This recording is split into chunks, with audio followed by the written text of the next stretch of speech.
नमस्कार, आप देख रहे हैं पंजाब केसरी लाइव। और इस समय जो है वो देखिए हरियाणा के जो राज्यसभा सांसद हैं दीपेंद्र सिंह हुड्डा, वो फरीदाबाद पहुंचे हैं। और ये देखिए दीपेंद्र सिंह हुड्डा लगातार जो है वो बात करी जाए, क्योंकि कहीं ना कहीं फरीदाबाद के अंदर बात करी जाए जिस तरीके से लगातार ये देखिए दीपेंद्र सिंह हुड्डा जो है वो 2 दिन पहले ही हरियाणा के पूर्व मुख्यमंत्री भूपेंद्र सिंह हुड्डा भी जो है वो फरीदाबाद पहुंचे थे। और आज जो है वो दीपेंद्र सिंह हुड्डा यहाँ पे पहुंचे हैं, क्योंकि जिस तरीके से लगातार भ्रष्टाचार के अहम मुद्दों की बात करी जाएगी, कई अहम मुद्दों को लेकर के हम जो है वो दीपेंद्र सिंह हुड्डा से बात करने की कोशिश करेंगे। देखिए बिल्कुल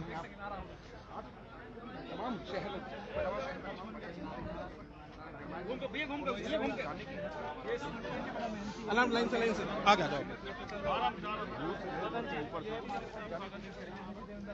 जल्दी मत करो भाई, आराम से थोड़ा घूम के करो ना। घूम जाओ यार, पीछे हो जाओ।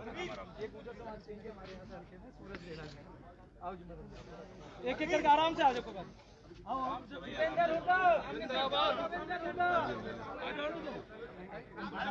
आराम से धीरे धीरे आराम से सब एक एक आराम से भाई आ जाओ बेटा, आगे आ जाओ धीरे धीरे।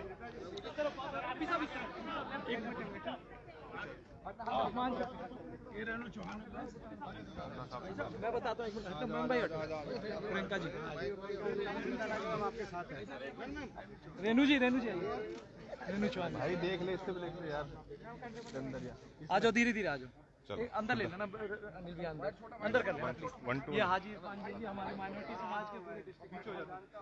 बाहर छोड़ना सर बाहर छोड़िएगा सर। बिश्नोई जी बहुत मौजूद अंदर बाहर और पीछे हो पीछे और पीछे आराम से हरी साहब इधर हो जा अनिल शर्मा जी आराम से आ जाओ। आराम से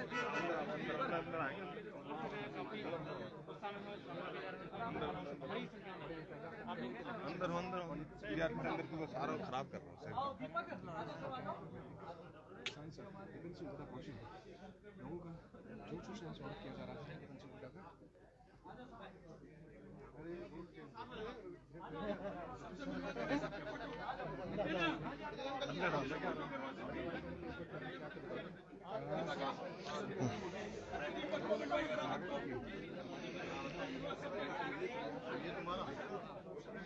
आप देख रहे हैं इस समय जो है वो लाइव तस्वीरें पंजाब केसरी के माध्यम से रोहतक के पूर्व सांसद और राज्यसभा सांसद जो है दीपेंद्र सिंह हुड्डा जो है वो फरीदाबाद पहुंचे हैं आज। और कांग्रेसी नेता जो लखन सिंगला हैं उनके निवास स्थान पर पहुंचे हैं। जिस तरीके से कई अहम मुद्दों पे हम बात करने की कोशिश करेंगे हुड्डा साहब से।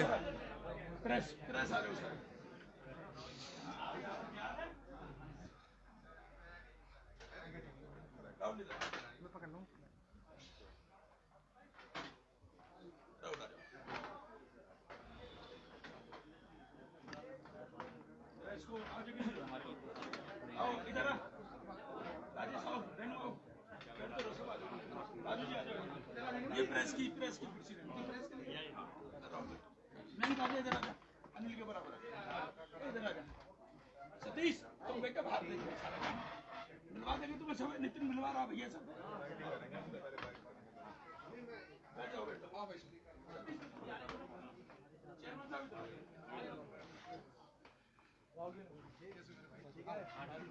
हाँ मंगवा रहे बैठे। रोहित नाश्ते के देखो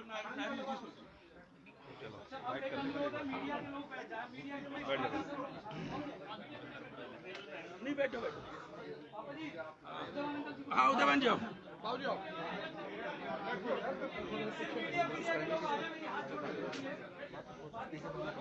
कोशिश करेंगे कि अगर उनसे बात होगी कोशिश करेंगे उधर आ जाओ सामने, इधर आ जाओ।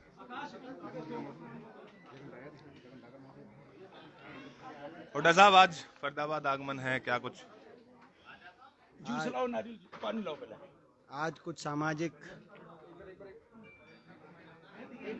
कार्यक्रमों में जो हमारे बहुत वरिष्ठ कांग्रेस पार्टी के साथी हैं, पूर्व विधायक ललित नागर जी, सबसे पहले हम उनकी जो स्वर्गीय माता जी विद्यावती जी को श्रद्धांजलि देते हैं। आज उनके घर पे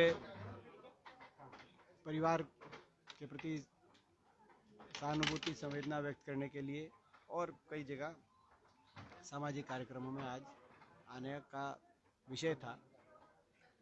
इसके साथ साथ जो 2-3 स्थानीय मुद्दे हैं, बाकी तो कोई आपके प्रश्न होगा तो उसको आप पूछ सकते हैं, वो जो 2-3 एक दो जो स्थानीय मुद्दे हैं वो आप लोग के माध्यम से मैं जरूर उठाना चाहूँगा। पहला तो मुद्दा बिजली के बिलों को लेकर है। एडवांस के नाम पे एक बार कोई रह तो नहीं गया, कर दे शुरू। और देख लो जो 2-3 इशू हैं, ये 2-3 जो स्थानीय मुद्दे हैं उनको आप लोग के माध्यम से मैं रखना चाहूँगा। पहला तो बिजली के बिलों को लेके जो एडवांस के नाम पे दुगनी तिगनी बिजली का बिलों का बोझ आम आदमी, मध्यम वर्ग, मध्यम श्रेणी के परिवार पे डाला जा रहा है, गरीब आदमी पे डाला जा रहा है। बड़े दुख की बात है कि जब पूरी दुनिया में कोरोना के बाद लोगों को राहत दी गई, मध्यम श्रेणी को राहत दी गई, आम आदमी को कुछ ना कुछ राहत दी गई, हमारे यहाँ डीजल, पेट्रोल और रसोई गैस पे दुनिया में सबसे ज़्यादा टैक्स लगाने का काम किया गया। और अब कोरोना की आर्थिक मंदी झेल रहा मध्यम वर्ग का परिवार, गरीब परिवार, उसके ऊपर बिजली के बिलों का बोझ बढ़ाकर उसको चौतरफा मारने का काम इस सरकार ने किया। इस सरकार हरियाणा के आम आदमी का संयम का इम्तिहान ना ले। पहले ही किसान, कर्मचारी और नौजवान सड़कों पे है। अगर ये इस तरह की कार्यशैली रखेंगे तो मध्यम वर्ग को भी घर से निकल के सड़क पे आने में मजबूर होना पड़ेगा और हम फरीदाबाद में उनके हकों की लड़ाई लड़ेंगे। पहला मुद्दा। दूसरा मुद्दा, जो फरीदाबाद में 200 करोड़ का एक घोटाला सामने आया नगर निगम का, पूरे हरियाणा में वैसे तो ये घोटालों की सरकार साबित हो गई है। हर दूसरे दिन, यहाँ तक कि कोरोना काल में भी इस सरकार ने नहीं छोड़ा लोगों को और शराब घोटाले और रजिस्ट्री घोटाले के माध्यम से लूटने का काम किया। ये ऐसी सरकार है। मगर ये पूरे हरियाणा में सबसे ज्यादा अगर शर्मनाक कोई भ्रष्टाचार का मामला है तो जो नगर निगम का ये जो 200 करोड़ का घोटाला सामने आया है, क्योंकि इसमें ये तो एक जैसे फिल्मी स्टाइल के अंदर कि जनता की गाड़ी कमाई पे टैक्स लगा के एकत्रित किया गया पैसा, सरकार से जुड़े हुए लोगों ने अपनी तिजोरी भरने का उस पैसे का इस्तेमाल किया। धरातल पे कोई काम हुआ नहीं, सड़क की बात हो, बाकी बात हो। तो इस तरह का जो घोटाले का इंजाम दिया गया फरीदाबाद नगर निगम को, ये एक बड़े, मैं समझता हूँ एक पूरा प्रदेश शर्मसार हुआ है। हालांकि हमारी मांग तो निष्पक्ष जांच की थी, जिसकी उम्मीद नहीं। आज के दिन इस देश में निष्पक्ष जांच की उम्मीद किसी भी स्तर पे नहीं है। ये तो अपना नगर निगम की बात है। मगर फिर भी हमारे को थी कि भाई निष्पक्ष जांच हो। सरकार ने अधिकारी जांच में लगाए, अपनी खुद की जांच करने के लिए कुछ अधिकारी लगाए, मगर उस अधिकारियों की रिपोर्ट पे भी अभी कोई कार्रवाई नहीं हुई। इससे प्रतीत होता है कि इस घोटाले के तार बड़े दूर दूर तक जुड़े हुए हैं। कहीं ना कहीं कोई राजनीति भी जो इसमें संलिप्त, मैंने जैसे कहा कि ऐसा प्रतीत होता है कि इस कई राजनीतिक लोग, जनप्रतिनिधि और अधिकारी कोई भी शक के दायरे के बाहर नहीं है और इसके तार दूर दूर तक जुड़े हुए हैं। सरकार सत्ता में से जुड़े हुए लोगों के मिलीभगत के बिना, आपस में मिलीभगत के बिना, जो लोग सत्ता में हैं और जो सत्ता के नजदीक जो ठेकेदार हैं, उनके आपस में मिलीभगत के बिना इस तरह के घोटाले नहीं होते। तो ये तो स्पष्ट रूप से खुले तौर पे जनता की गाड़ी कमाई को लूटने का काम फरीदाबाद के अंदर हुआ है। इससे पूरा प्रदेश शर्मसार हुआ है। ऐसा घोटाला जो सामने आया है। शहर के तमाम घर तोड़े जा रहे हैं, झुग्गियां तोड़ी जा रही हैं, खोरी तोड़ी गई है। अभी लगातार रोज नगर निगम कुछ ना कुछ तोड़ रहा है। सर, जिस बारे में आप क्या कहना चाहेंगे कि प्रशासन पहले क्या सोया हुआ था या सरकार पहले सो रही थी? आप लगातार गरीब बस्तियों की ये दोहरा मापदंड अपनाया जा रहा है। जो गरीब आदमी है, गरीब आदमी के घर तोड़ने की तरफ सरकार बिल्कुल असंवेदना के साथ गरीब आदमी के घर के ऊपर सरकार का हाथ पड़ रहा है। मगर जो लोग, जो धनाढ़ किस्म के लोग जो कब्जे करके बैठे हैं, उनको सरकारी संरक्षण प्राप्त हो चुका है, तो ये दोहरी नीति नहीं चलेगी। लगातार किसानों का मामला नहीं रुकने का नाम ले रहा, लाठीचार्ज भी हुआ, उस पे क्या? इस मामले में मैं एक ही बात कहूंगा, सरकार मामले की गंभीरता को समझे, संवेदनशीलता को समझे। जिस तरीके से बीजेपी के लोग हर दूसरे दिन आपत्तिजनक बयान देते हैं, किसान का मजाक उड़ाते हैं, तिरस्कार करते हैं, वो बड़ा दुर्भाग्यपूर्ण है। सरकार स्थिति गंभीरता को समझे और वार्ता का रास्ता दोबारा खोले, बातचीत का रास्ता दोबारा खोले, किसान को दोबारा बुलाए, किसान संगठनों को बातचीत करते हुए उनकी मांगों स्वीकार करते हुए गतिरोध को तुरंत समाप्त कराए। सरकार, जिम्मेदारी सरकार की है। सरकार को मैं कहना चाहता हूं कि किसान पे लाठी चला के इस समस्या का समाधान नहीं होगा, किसान के हक में कलम चला के ही इस समस्या का समाधान हो सकता है। सबसे बड़ा मुद्दा बिजली बिल का है। नगर निगम के चुनाव आने हैं, क्या मानते हैं कि सिंबल पे चुनाव लड़ा जाना चाहिए कांग्रेस? देखिए, अभी हमने जो पिछले चुनाव हुए थे उसमें फैसला लिया था कि सिंबल पे चुनाव लड़ेंगे। नगर निगमों में, नगर पालिकाओं की परिस्थिति अलग है, नगर परिषदों की परिस्थिति अलग है। जहाँ तक नगर निगम की सवाल है, सर इस वक्त सबसे बड़ा मुद्दा है 4 महीनों का एडवांस बिल जो वसूला जा रहा है। पब्लिक बहुत परेशान है, लेकिन आप लोग सिर्फ पॉलिटिकल स्टेटमेंट दे रहे हैं। या सर आप लोग सड़क पर उतर कर जनता के लिए कोई प्रदर्शन नहीं करेंगे? हम पूरी तरीके से इस पे, जैसे मैंने कहा कि भाई संयम का, सर लोगों को और मीटर कार्ड दिए जा रहे हैं। पंजाब मामले में तो इसके बाद मैं एक बार आपके, इसके बाद पुष्पेंद्र जी, तो हम इसमें जो ये जो आज चेतावनी दे रहे हैं, आज मैं चेतावनी देना चाहता हूँ सरकार को कि भाई आम आदमी का, मध्यम वर्ग का संयम का और इम्तिहान ना ले। और अगर सरकार ने हमारी चेतावनी अभी भी अनसुनी करी, इनको बिलों को वापस नहीं लिया, तो हम सड़क पर उतरेंगे और पूरी तरीके से जो भी लड़ाई लड़नी पड़ेगी, सड़क से लेकर विधानसभा तक, गांव और गली से लेकर संसद तक, वो लड़ाई लड़ने का काम करेंगे। जिलाध्यक्ष कब तक चुना जाएगा सर? एमपी साहब, मैं वही कह रहा हूँ कि पंजाब में हाल में एक विधायक की पिटाई हुई थी, तो फरीदाबाद बीजेपी ने यहाँ पुतला जलाया था और बिजली बिल के लगभग 10 लाख घर हैं जो है, और 30-40 लाख लोग परेशान रहे हैं।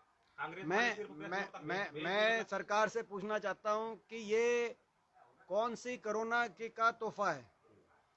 ये कोरोना के आर्थिक मंदी झेल रहे मध्यम वर्ग का किस तरह का तोहफा है? सरकार और कुछ नहीं तो कम से कम कोरोना से पहले जो पेट्रोल डीजल के रेट थे, इन्हीं की सरकार में, मैं नहीं कहता कांग्रेस के सरकार में, मर कोरोना, क्योंकि सारी दुनिया में सस्ते हुए हैं, सारी दुनिया में पेट्रोल डीजल रसोई गैस सस्ता हुआ है कोरोना के टाइम, और बिजली भी सस्ता हुआ है। कई जगह तो बिजली, फिर जैसे राजस्थान की सरकार ने तो 3 महीने तो बिजली बिल लिए भी नहीं।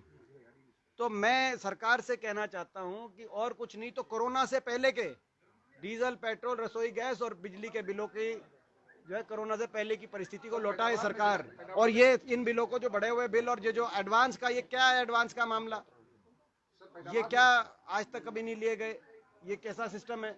इसको वापस लिया जाए। फरीदाबाद में जिलाध्यक्ष कब तक चुना जा सकता है सर? क्योंकि ये तो जिलाध्यक्ष अब तक नहीं चुना जा रहा है, तो कहीं ऐसा ना हो सर कि जितने भी अध्यक्ष हैं या फिर कांग्रेस के कार्यकर्ता हैं, कहीं दिशाहीन जा रहे हैं, लेकिन दिक्कत आ रही है सर। दिशाहीन नहीं है, हमारी बिल्कुल दिशा निर्धारित है और संगठन की प्रक्रिया है। संगठन की प्रक्रिया में पूरे प्रदेश में जो है संगठन की प्रक्रिया चल रही।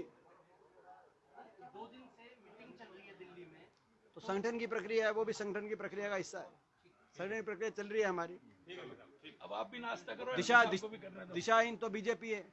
बैठो राजी साहब, बैठो प्लीज, सामने चेयर है। बीजेपी जो ये कहती है कि राहत देंगे और फिर ये बिल बढ़ाए। रोहित, तो ये दीपेंद्र सिंह हुड्डा हैं, रोहतक से राज्यसभा सांसद, और इन्होंने साफ तौर से कहा कि जो है वो कई अहम मुद्दों को लेकर के इन्होंने बात करी। लगभग बात करी जाए, चाहे 200 करोड़ के घोटाले की बात करी जाए या फिर कई अहम मुद्दों को लेकर के इन्होंने साफ तौर से कहा कि कहीं ना कहीं जो सरकार है वो इस पूरे मामले में वो पर्दा डाल रही है। और किसानों के मुद्दे पर भी कहा कि कहीं ना कहीं जिस तरीके से बिना लाठी चलाए भी सरकार किसानों की समस्या का हल कर सकती है।